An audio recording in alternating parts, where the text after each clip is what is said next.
खबर बिहार से है, जहां इस साल के अंत में विधानसभा के चुनाव हैं। चुनाव को लेकर सभी दल कमर कस चुके हैं, लेकिन चुनाव से पहले बिहार में बहुत कुछ हो रहा है। सबसे पहले आपको 4 तस्वीरें दिखाते हैं। पहली तस्वीर आज दिल्ली से आई, जहां बिहार चुनाव के लिए महागठबंधन की एक अहम बैठक हुई। इस बैठक में कांग्रेस अध्यक्ष मल्लिकार्जुन खड़गे, राहुल गांधी और आरजेडी नेता तेजस्वी यादव शामिल हुए। दूसरी तस्वीर एनडीए की है, जहां मुख्यमंत्री कौन होगा, सीटों पर कैसे बात बनेगी, साथियों को कैसे खुश किया जाएगा, इसको लेकर माथापच्ची चल रही है।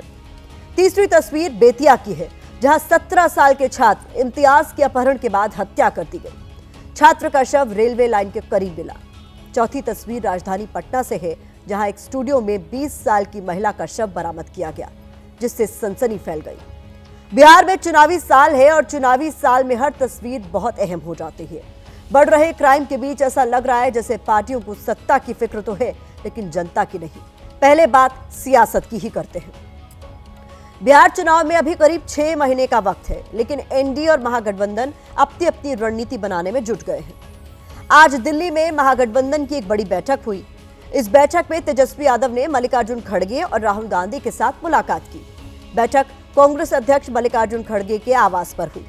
इस बैठक से उम्मीद थी कि सीएम फेस और सीटों को लेकर कोई ठोस सहमति बनेगी, लेकिन ऐसा कुछ भी नहीं हुआ ये कि 17 अप्रैल को पटना में महागठबंधन की अगली बैठक की तारीख सामने आ गई।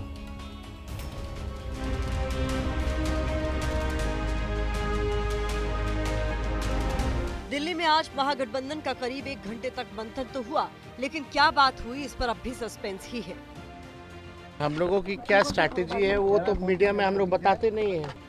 मल्लिकार्जुन खड़गे के घर पर हुई इस बैठक में तेजस्वी यादव की बॉडी लैंग्वेज भी देखने वाली थी। तेजस्वी फुल कॉन्फिडेंस से भरे हुए नजर आए।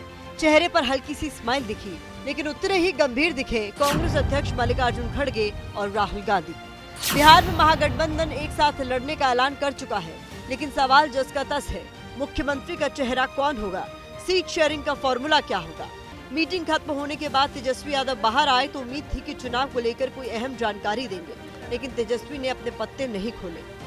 हम सब लोगों की बैठक हुई है। 17 तारीख को भी जो है पटना में भी हम लोग बैठेंगे। हम लोगों का पूरा मजबूती के साथ बिहार को आगे ले जाने का संकल्प है। बिहार को जिस हिसाब से सौतेला व्यवहार किया गया।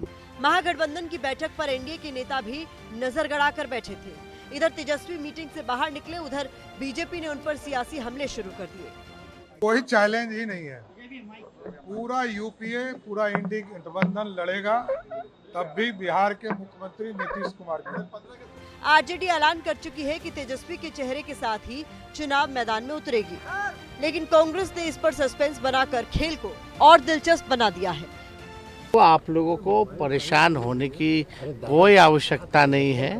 हम लोग जो है बातचीत करके सारी चीजें जो है सामने आ जाएंगी। अरे नीतीश जी तो हाईजैक हो रखे हैं। अमित शाह जी कितने बार बोलते रहे हैं कि बस उनके नेतृत्व में चुनाव लड़ेंगे, लेकिन चुनाव के बाद ये नहीं बोला कि मुख्यमंत्री बनाएंगे। सूत्र कह रहे हैं कि 17 अप्रैल को पटना में महागठबंधन के दलों की समन्वय समिति बनाई जाएगी, जिसके बाद सामूहिक रणनीति के तहत चुनाव लड़ने की रूपरेखा तैयार होगी। माना जा रहा है कि सीटों का पेच सुलझाने के बाद सही समय पर तेजस्वी को सीएम चेहरा घोषित भी किया जाएगा। आज का जो मीटिंग था काफी सशक्त और एकजुटता होते हुए हम लोग एनडीए सरकार से मिल करके पूरी ताकत से लड़ेंगे। कई विषयों पर चर्चा हुई, सारे सवाल को आज विराम मिल गई। बिहार में असली लड़ाई एनडीए बनाम महागठबंधन की है। दोनों के अंदर सियासी घमासान चल रहा है। महागठबंधन चुनाव में उतरने से पहले नीतीश के स्वास्थ्य को मुद्दा बना रहा है, जिस पर आज नीतीश कुमार के बेटे ने खुलकर बात की।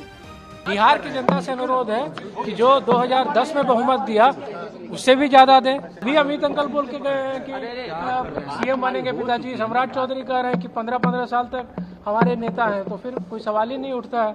साफ साफ है वो सीएम।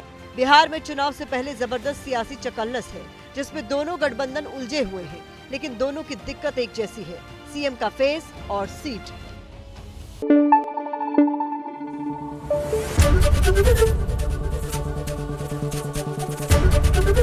एबीपी न्यूज आपको रखे आगे।